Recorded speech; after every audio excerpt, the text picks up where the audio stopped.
સુરતના રત્ન અને ડાયમંડ ઉદ્યોગમાં કામ કરનાર મજૂરોના બાળકોની શિક્ષણ ફી માટેની સહાય યોજના હેઠળ કુલ 74,268 ફોર્મ ભરાયા હતા, જેમાંથી 50,241 અરજીઓ મંજૂર કરવામાં આવી છે. આ મંજૂરી પછી અંદાજે ₹65.50 કરોડની સહાય રકમ લાભાર્થીઓને ચૂકવવામાં આવશે.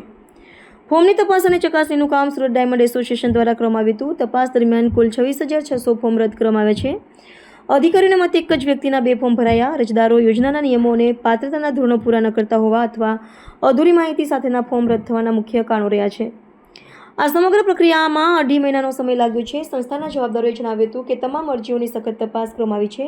જો જરૂરી લાગે તો રદ થયેલી અરજીઓમાંથી કેટલીક અરજીઓ માટે ફરીથી માહિતી મંગાવવામાં આવી શકે છે.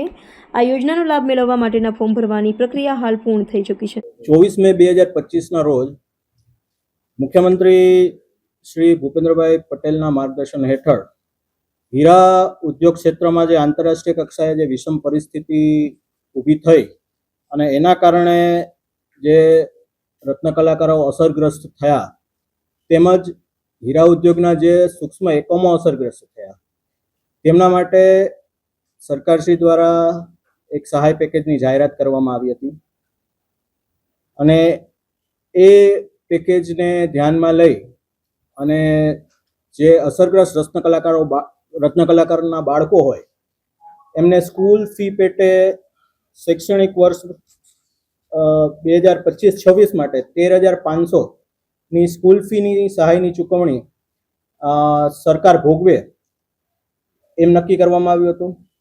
અને જે હીરા ઉદ્યોગના જે સૂક્ષ્મ એકમો છે એમને જે કંઈ પરિસ્થિતિ વિષમ પરિસ્થિતિના કારણે જે તકલીફો થઈ છે તેમાં વ્યાજ સહાયની 9%ના ધોરણે વ્યાજ સહાયની સરકારશ્રી દ્વારા પેકેજમાં જાહેરાત કરવામાં આવી છે.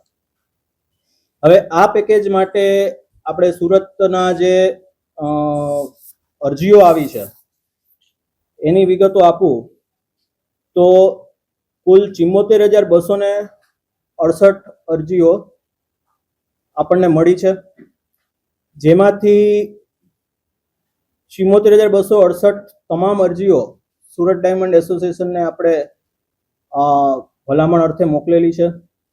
વેરિફિકેશન એમણે કરી અને એ તમામ અરજીઓ જિલ્લા ઉદ્યોગ કેન્દ્રને પરત કરી છે અને તેમાંથી કુલ 47,599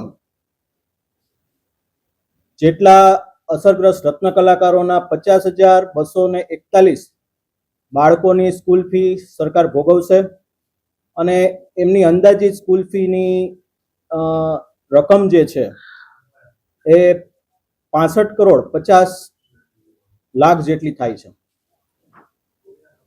આ આખી કામગીરી આપણે 2 મહિનાની અંદર પૂર્ણ કરી છે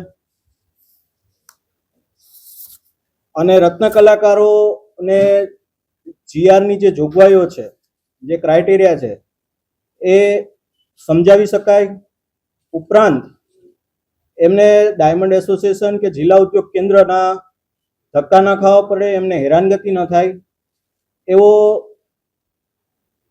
પ્રજાલક્ષી એક આશય રાખી અને કલેક્ટર સાહેબની અધ્યક્ષતામાં જે કમિટી મળી હતી એમણે તમામ ફોર્મ અને જીઆર બાબતની તમામ જોગવાઈઓની સમજણ સ્કૂલો થકી આપી અને તમામ અરજીઓ મેળવવાનું નક્કી કરવામાં આવ્યું હતું.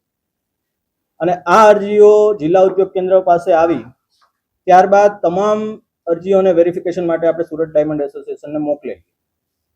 એટલે એ પ્રકારનો અભિગમ રાખવામાં આવ્યો છે કે રત્ન કલાકારો જે છે, અસરગ્રસ્ત રત્ન કલાકારો, એમને જે સાચો રત્ન કલાકાર હોય એ લાભાર્થી આમાંથી વંચિત ન રહે અને બહોળી સંખ્યામાં જે કંઈ લાભાર્થી આ પેકેજનો લાભ રહે અને છેવાડાના માનવી સુધી આ સહાય પહોંચી શકે. એ આશયથી તમામ કામગીરી કરવામાં આવી છે અને મેં આપને જે રીતે કીધું કુલ 65 કરોડ 50 લાખ જેટલી સહાયની રકમ આપણે ચૂકવવા પાત્ર બને છે, જેની ફી સરકાર ભોગવશે.